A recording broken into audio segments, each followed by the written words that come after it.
ಪ್ರಕರಣದ ಸತ್ಯಾಸತ್ಯತೆ ಬಗ್ಗೆ ತಿಳಿದುಕೊಳ್ಳಬೇಕು ಅಂತ ಬೆಂಗಳೂರಿನಲ್ಲಿ ಡಿಸಿಎಂ ಡಾಕ್ಟರ್ ಜಿ ಪರಮೇಶ್ವರ್ ಹೇಳಿಕೆಯನ್ನ ಕೊಟ್ಟಿದ್ದಾರೆ. ಅಧಿಕಾರಿ ಕಡೆಯಿಂದ ಎನ್ಕೌಂಟರ್ ಆಗಿದೆಯಾ, ಹಿರಿಯ ಅರಣ್ಯ ಅಧಿಕಾರಿ ಕಡೆಯಿಂದ ಎನ್ಕೌಂಟರ್ ಆಗಿರೋದಾ? ಎನ್ಕೌಂಟರ್ ಆಗಿದ್ರೆ ಅದು ದುರಾದೃಷ್ಟಕರ. ಹೌದೀಗ ಸತ್ಯಾಸತ್ಯತೆ ಇದೆಲ್ಲ ತಿಳ್ಕೊಳ್ಳೋಣ. ಓಕೆ, ಹೌದು ಅವ್ರು ಮಾಂಸ ತಂದಿದ್ದು ಹೌದು, ಕೋವಿ ಹಿಡ್ಕೊಂಡಿದ್ದು ಹೌದು, ಹಂಗಂತ ಎನ್ಕೌಂಟರ್ ಮಾಡಿಬಿಡೋಣ. ಅದ್ರ ಬಗ್ಗೆ ಇಲ್ಲಿ ಪ್ರಮುಖವಾಗಿ ಯೋಚನೆ ಮಾಡಬೇಕಲ್ವಾ. ಆಮೇಲೆ ಈ ಚಾಮರಾಜನಗರ ಭಾಗದಲ್ಲೆಲ್ಲ ಬಹಳ ಸೂಕ್ಷ್ಮ ವಿಚಾರ ಇವೆಲ್ಲ. ಹಿಂಗೆಲ್ಲ ರೈತರನ್ನ ಅಲ್ಲಿ ಬೇಟೆಗೆ ಹೋದ್ರು ಹಾಗೆ ಹೇಗೆ ಅಂತ ಹೊಡ್ಕೊಂಡು ಹೋಗ್ತಾ ಇದ್ರೆ ಇವರು ಈಗ ಅರಣ್ಯ ಇಲಾಖೆಗೆ ಮುಂದಿನ ಹಂತದಲ್ಲಿ ಸಪೋರ್ಟಿವ್ ಆಗಿರ್ತಾರಾ ಆ ಭಾಗದ ಜನ? ಅದನ್ನು ಅರ್ಥ ಮಾಡ್ಕೊಳ್ಬೇಕಲ್ವಾ. ಸೊ ಆ ಸೂಕ್ಷ್ಮತೆ ಇಲ್ದಿಟ್ಟು ಇಲ್ಲಿ ವರ್ತಿಸಿರೋದಿದೆಯಲ್ಲ, ಅದು ಇಲ್ಲಿ ಭಾಳ ದುರಂತದ ಸಂಗತಿ. ಅಲ್ಲ, ಇಲಾಖೆಯಿಂದ ಅಥವಾ ಪೊಲೀಸ್ ಇಲಾಖೆಯಿಂದ ಆಗ್ಬೋದು, ಫಾರೆಸ್ಟ್ ಡಿಪಾರ್ಟ್ಮೆಂಟಿಂದ ಆಗ್ಬೋದು, ಸತ್ಯಾಸತ್ಯತೆ ಏನು ಅಂತ ಹೇಳಿ ತಿಳ್ಕೊಳ್ಬೇಕು. ಮೊದಲಾಗಿ ಅಲ್ಲಿನ ಜಿಲ್ಲಾಧಿಕಾರಿಗಳು, ಸೀನಿಯರ್ ಫಾರೆಸ್ಟ್ ಆಫೀಸರ್ಸು ಅವರೆಲ್ಲ ಏನಿದೆ ಅದು ಅಂತೇಳಿ ಎನ್ಕೌಂಟರ್ ಮಾಡಿದ್ದಾರಾ ಇಲ್ಲ ಅಥವಾ ಬೇರೆ ರೀತಿಯಲ್ಲಿ ಆಗಿದೆಯಾ ಅಂತೇಳಿ ತಿಳ್ಕೊಳ್ಬೇಕು ಮೊದಲು. ಆಮೇಲೆ ಏನು ಕ್ರಮ ತಗೋಬೋದು. ಒಟ್ಟಾರೆ ಇದು ಹೇಗೆ ಅಂತ ಹೇಳಕ್ಕೆ ಬರೋದಿಲ್ಲ. ಅದು ಒಂದು ವೇಳೆ ಎನ್ಕೌಂಟರ್ ಆಗಿದ್ದರೆ ಅದು ದುರದೃಷ್ಟಕರ. ಯಾಕೆ ಮಾಡಿದಾರೋ ಏನು ಅಂತ ಗೊತ್ತಿಲ್ಲ ನಮಗೆ. ರಾಮ್ ನಮ್ಮ ಪ್ರತಿನಿಧಿ ಇದಕ್ಕೆ ಸಂಬಂಧಪಟ್ಟಂಗೆ ಮತ್ತಷ್ಟು ಡೀಟೇಲ್ಸ್ ಅನ್ನು ಕೊಡ್ತಾರೆ. ನಮ್ಮ ಜೊತೆಗೆ ನೇರ ಸಂಪರ್ಕದಲ್ಲಿ ಜಾಯಿನ್ ಆಗ್ತಾ ಇದ್ದಾರೆ. ರಾಮ್, ಅಂತೂ ಅವ್ರ ಮನವೊಲಿಸುವಂತ ಆ ಒಂದು ಪ್ರಯತ್ನ ಅಂತೂ ಸಕ್ಸಸ್ ಆಗಿದೆ ಅನ್ನೋದು ಗೊತ್ತಾಗ್ತಾ ಇದೆ. ಬಟ್ ಯಾವ್ಯಾವ ಆಧಾರದ ಮೇಲೆ ಈಗ ಅವರೆಲ್ಲ ಓಕೆ ಅಂತ ಹೇಳ್ಕೊಂಡು ಕೊನೆಗೆ ಆ ಮೃತದೇಹಗಳನ್ನ ವಾಪಸ್ ತೆಗೆದುಕೊಂಡು ಹೋಗೋಕೆ ಒಪ್ಕೊಂಡ್ರು? ಏನೇನಾಗಿದೆ ರಾಮಲ್ಲಿ? ಮಲ್ತೇಶ್, ಏನು ಅರಣ್ಯ ಇಲಾಖೆಯ ಶೂಟೌಟ್ನಲ್ಲಿ 3 ಮೃತಪಟ್ಟಿದ್ರು. ಅವರ ಅಂತಿಮವಾಗಿ ಅಂದರೆ ಈ ಮೃತದೇಹಗಳ ಮರಣೋತ್ತರ ಪರೀಕ್ಷೆಗೆ ಒಪ್ಪಿಗೆ ನೀಡುವಂಥದ್ದು ಮರಣೋತ್ತರ ಪ್ರಕ್ರಿಯೆ ಈಗ ಮೈಸೂರಿನ ಕೆಆರ್ ಆಸ್ಪತ್ರೆಯ ಶವಾಗಾರದಲ್ಲಿ ಆರಂಭವಾಗಿದೆ. ಇನ್ನೇನು ಕೆಲವೇ ನಿಮಿಷಗಳಲ್ಲಿ ಈ ಮರಣೋತ್ತರ ಪರೀಕ್ಷೆ ಮುಕ್ತಾಯವಾಗ್ತದೆ. ಮೃತದೇಹಗಳನ್ನು ಸಂಬಂಧಿಕರಿಗೆ ಹಸ್ತಾಂತರ ಮಾಡುವಂಥ ಕೆಲಸ ಆಗ್ತದೆ. ಇಲ್ಲಿಂದ ಅನೂರಿಗೆ ಹೋಗಿ ನಾಳೆ ಮಧ್ಯಾಹ್ನ 3ರ ಅಂತ್ಯಕ್ರಿಯೆಯನ್ನು ನೆರವೇರಿಸ್ತೇವೆ ಅಂತೇಳಿ ಈಗ ಸಂಬಂಧಿಕರು TV9ಗೆ ಮಾಹಿತಿಯನ್ನು ನೀಡಿರುವಂಥದ್ದು. ಪ್ರಮುಖವಾಗಿ ನಿನ್ನೆಯಿಂದಲೂ ಸಹ ಮರಣೋತ್ತರ ಪರೀಕ್ಷೆಗೆ ಸಂಬಂಧಿಕರು ಕುಟುಂಬಸ್ಥರು ಒಪ್ಪಿಗೆಯನ್ನು ಸೂಚಿಸಿಲ್ಲ, ಸಹಿಯನ್ನು ಸಹ ಹಾಕಿರಲಿಲ್ಲ. ಬೆಳಗ್ಗೆಯಿಂದ ಸಾಕಷ್ಟು ಇಲ್ಲಿ ಡ್ರಾಮಾಗಳಾದಂಥದ್ದು, ಪ್ರತಿಭಟನೆ ಆದಿಯನ್ನು ಸಹ ಹಿಡಿದಿತ್ತು.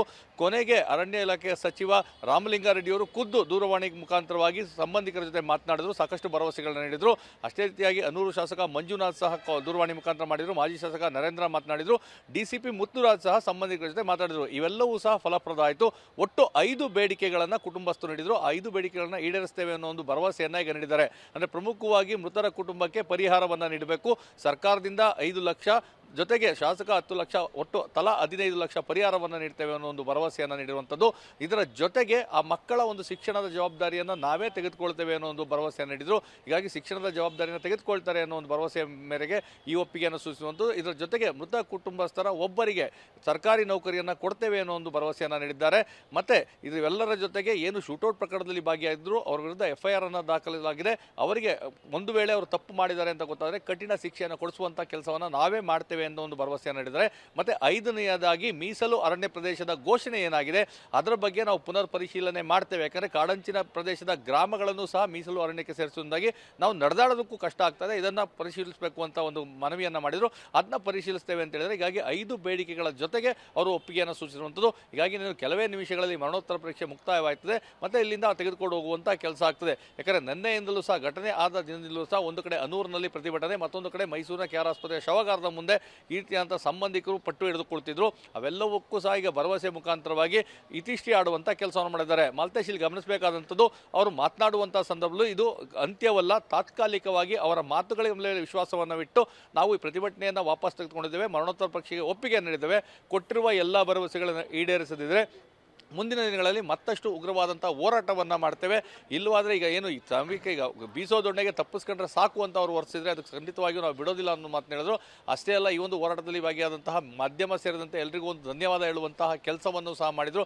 ಬಡವರ ಧ್ವನಿಯಾಗಿ ಮಾಧ್ಯಮಗಳು ಕೆಲಸ ಮಾಡಿದ್ದಾವೆ. ಆ ನಿಟ್ಟಿನಲ್ಲಿ ನಮಗೆ ಎಲ್ಲರೂ ಗಮನ ಸೆಳೆದು ಈ ರೀತಿಯಾದಂಥ ಪರಿಹಾರ ಸಿಕ್ಕಿದೆ ಅನ್ನೋ ಒಂದು ಮಾತನ್ನು ಹೇಳಿದರು. ಹೀಗಾಗಿ ನಿನ್ನೆಯಿಂದಲೂ ಏನು ಶೂಟೌಟ್ ಪ್ರಕರಣ ಸಾಕಷ್ಟು ಚರ್ಚೆಗೆ ಕಾರಣವಾಗಿತ್ತು. ಒಂದು ಹಂತದಲ್ಲಿ ತಾತ್ಕಾಲಿಕವಾಗಿ ಬ್ರೇಕ್ ಇದೆ. ಇದು ಅಂತ್ಯಕ್ರಿಯೆ ಆದ ನಂತರ ಮತ್ತೆ ತನಿಖೆಯ ಪ್ರಕ್ರಿಯೆಗಳು ಇವೆಲ್ಲ ಆದ ನಂತರ ಮತ್ತೆ ಯಾರು ತಪ್ಪು ಮತ್ತು ಯಾರು ಅವರು ಬೇಟೆಗಾಗಿ ಒಳಗೆ ಹೋಗಿದ್ದಂಥದ್ದು ಮತ್ತು ಈಗಾಗಲೇ ಸರ್ಕಾರ ಸಹ ಅರಣ್ಯ ಇಲಾಖೆಯವರು ಪತ್ರಿಕಾ ಪ್ರಕಟಣೆಯೂ ಸಹ ನೀಡಿದ್ದಾರೆ. ಅಲ್ಲಿ ಸಿಕ್ಕಂತಹ ಮಾಂಸ ಇರ್ಬೋದು, ಬಂದೂಕುಗಳಿರ್ಬೋದು, ಇವೆಲ್ಲವೂ ಸಹ ತನಿಖೆಯಿಂದ ಹೊರಬರಬೇಕಾಗಿದೆ. ಸದ್ಯಕ್ಕೆ ಮೃತದೇಹಗಳ ಅಂತಿಮವಾದಂತಹ ಏನು ಮರಣೋತ್ತರ ಪರೀಕ್ಷೆ ನಡೀತಾ ಇದೆ. ಇನ್ನೇನು ಕೆಲವೇ ನಿಮಿಷಗಳಲ್ಲಿ ಈ ಮೃತದೇಹಗಳನ್ನು ಆ ಸಂಬಂಧಿಕರಿಗೆ ಹಸ್ತಾಂತರ ಮಾಡುವ ಕೆಲಸ ಆಗ್ತದೆ. ಮಾಲ್ತೇಶ್. Thank you Ram.